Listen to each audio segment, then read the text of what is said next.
पंढरपूर शहर पोलीस ठाणे येथील दाखल झालेल्या 457/2025 या गुन्ह्यामध्ये जो की दाखल झालेला 11 जुलै 2025 यामध्ये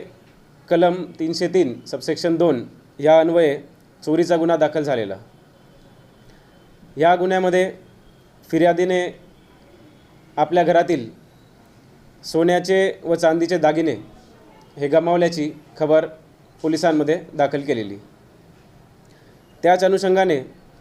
त्यांचे असेही म्हणणे होते की एक इसम जो तोंडाला मास्क लावून तिच्या घरात येऊन त्यांनी चोरी केली असा त्या फिर्यादीचा आरोप होता। परंतु तपासादरम्यान असं निष्पन्न झालं की अशी कुठलीही व्यक्ती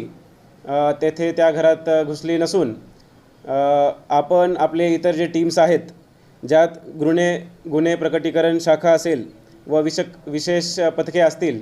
माननीय SP सर, माननीय ॲडिशनल SP सर आणि इतर वरिष्ठ अधिकाऱ्यांच्या सजेशन्सने आणि ॲडवाईसने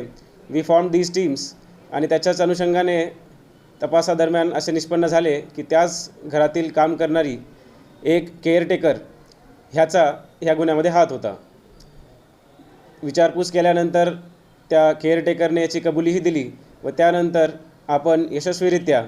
ह्या गुन्ह्यातील जो चोरीला गेलेला सोन्याचे दागिने व चांदीचे जी वस्तू होते ज्यांची एकूण किंमत 8,81,700 रुपये होती ही आपण यशस्वीरित्या इथे रिकवर करू शकलो।